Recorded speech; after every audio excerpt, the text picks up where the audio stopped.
going to do it tomorrow. But literally, if you go onto our website, you can go to the search bar and you put in Form Center. That allows, it'll give you a drop down and it'll say contact the Taylor Call Center. In that situation, you can fill out a document now. It's kind of the same thing as iCare, but that's what we're currently using. So that's a way to where if people don't want to call in, that's a good opportunity to go on there. And actually, from what everybody says, they like it better than the CRM system anyway. So. Okay, I also want to tell you guys something. In 2004, I fell on the golf course here at Taylor, and I had to have an operation. 2006, I had to have another operation. In 2008, I had to have another operation. Until this day, right now, I have a very bad problem with my left ankle. I never came to the city and made a complaint or anything, and I don't want to now either. A lot of people said, how come you don't sue the city for you still having a problem with your ankle? And I said, why would I sue my city? I live in the city. Going forward, if that ever happens again, what is the proper procedure for that? Well, if you injured yourself, you would go to the hospital. Well, I did that. Yeah, and would make a claim. Through the chair, you can file a claim through our Human Resources Department. Okay, thank you. And then I have one more thing. Sure. I'm very upset because my uncle died in the Korean War, or not, sorry, MIA in the Korean War, and they did say he was gone. That was in 1952. And they did a nice tribute to him in about 11 years ago and put his name on the pillar up there. And I have all his medals and everything, and I want to place them in the museum along with my son who was over in Iraq and about 10 years ago. And I want to know, I've mentioned this before to some people, and I see that the new museum was constructed, and I see other people in that museum that have no part in the city, and I want my uncle and my son to be in there. Mr. Johnson? They're open Monday, Tuesday, and Friday, from 10 to 4. They have a form now, once we got it open, that you can bring it in. You will fill out the form exactly what you're donating, requesting if you want it back ever, or if you're going to donate it forever, all that information, Okay. and then we'll take it. We're in the process of, we had a very successful fundraising month. We're buying some more cabinets to be able to place individual items, because we got a lot of just one-offs. So we want to be able to put that in a cabinet that says this came from Mr. Smith. You know, so I'm in the process of researching that. The problem is I can't see it, feel it, or touch it. So I'm hesitant to buy them, but I'm going to try. And that's where those kind of items will go. If you have whole uniforms, that would be great. Is it just for Taylor residents? Because No, I it's for know. everybody. Well, then I'm going to put my whole entire family in there. My whole family's been in the military. It's a veterans museum. It don't say Taylor Veterans. Okay, I'll donate them all. Thanks for coming up today. Thank you. Please state your name for the record. Line Pat 6860 Jackson. One thing on the house that's on the corner of Jackson and Minecrest, ordinance has been out there because I called on it. There was 2 dogs that were there. A gentleman lived there at the time, and the dogs were, the grass was high. I did talk to ordinance at the time, and they've been issuing them tickets like crazy. And then the gentleman is no longer there. I don't know if he's passed away or what. The dogs are gone, but like she said, the grass is still high. But I just want to kind of give you a little bit of background that ordinance has been out there. Through the chair, and just so people know, because people will call, and sometimes that process has started. Now, that should be on the cut list already. I'll confirm that. But once tickets are issued and stuff, then we start the cutting process, but the court will make decisions later on, you know. So if we run into a house that's boarded up or whatever, the grass starts growing, the city comes in, cuts it, that automatically goes on the cut list. So they hit it, I think, every 3 weeks roughly, and then it goes into the courts, and the courts decide on the next step. I just want to let you know that the ordinance have been out there before, so. I have a couple of things. Thank you for mentioning the marigold as a city flower.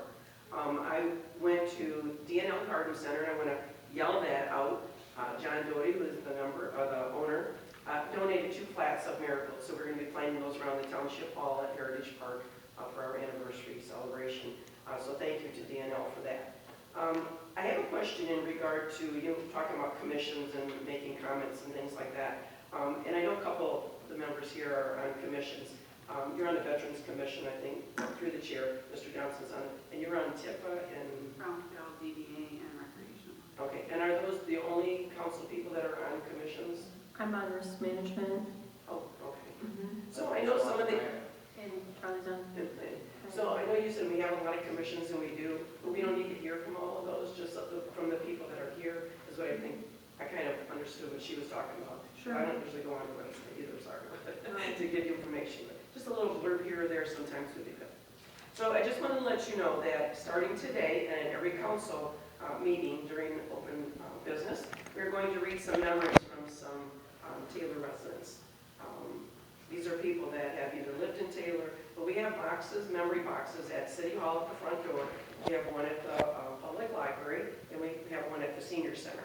If anybody wants to fill out a memory, there are sheets that are there. You just fill it out, or you can take it home and mail it to us. The address is on there too. This one is a Leggett, L-E-G-G-I-T-T, Taylor story. As part of our Taylor's 175th celebration, we ask people to give us their memories of Taylor. We have boxes, like I said, with forms at the Senior Center, Taylor Community Library, and City Hall to collect those stories, as well as asking people to post them on our Facebook page. Ron Leggett is a 1969 John F. Kennedy High School graduate. He administers a Facebook page called I Went to School in Taylor, Michigan, which has 9.2 thousand followers. Ron provides not only the Taylor Historical Society, but the Taylor Schools Alumni Association with so much Taylor Schools and City Township history. So here's one of Ron's stories, and he gave me permission to read this, just to let you know. For the first 38 years of my life, I lived in Taylor. My family's home was located at 16676 Waddell, 1/2 block north of Pennsylvania Road. I lived there from the time I was born in 1950 until I turned 18. The schools I attended were Sand Hill School No. 2, 1956 to 1962, Brake Junior High, 1963 to 65, and Kennedy High School, 1966 to 68. In 1960, when I was 10 years old, I started delivering 3 different newspapers to my neighbors. Mellis paper, which was the green paper, the Detroit Times, and the Grit newspaper. One of the houses that I delivered newspapers to was this large farmhouse. I know it's kind of small, and I know the residents at home can't see. And it's located at 16022 Allen Road. Over the front porch was a sign that read, Shady Nook Rest Home. At that time, I didn't realize there was a connection between the original owners of this farmhouse and the land my Waddell Street family home was built on. The Allen Road farmhouse, shown in the original post I just showed you, was owned by Peter George Ossenmacher. Peter was born on his father's Dearborn farm on April 23, 1878. After getting married and starting a family, Peter moved to Taylor Township and raised his family in the Allen Road home. Peter George Ossenmacher died on July 1, 1931, at the age of 52. He's buried along with his wife and parents at the St. Alphonsus Roman Catholic Church Cemetery in Dearborn, Michigan. This is the house that I grew up in. In this 1949 photo, the house is nearing completion. I lived there from the time I was born in 1950 until I turned 18. The house is located at 16676 Waddell Street, 1/2 block north of Pennsylvania Road. The red star on the 1924 and 46 maps, and you can't see those, but they're on here, sections shows where the house is located. The DT&I railroad tracks run right behind our property, and the photo that you can see boxcars from the train that are passing by. The boy in the doorway is my then 5-year-old brother, Carl, Taylor Center High School, 1962. The blue star on the right side of the maps section shows where the Ossenmacher family farmhouse was located. And as you can see, my childhood home is located in the original Peter Ossenmacher farmland. Prior to being owned by Peter, the acreage was owned by E.B. Sibley. Every year while I was growing up, my father would hire a man with a full-size tractor to come plow the land behind our house so that my dad could plant a large garden. After after the man was done plowing, I would go out and pick up my treasures. There was also an abundance of old horseshoes, horseshoe nails, blacksmith tools, bridles, etc., that the plow tines would pull up to the surface.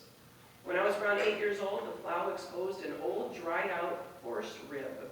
For a couple of years, that rib was the sword I used to keep our property safe from evil dragons.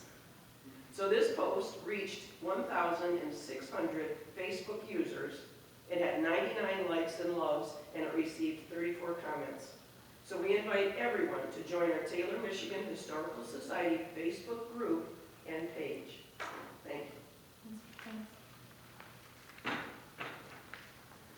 Is there any more interested parties? My name is Martin Juilliard. I live at 6708 Beach David Road. Most of you know, for all these years,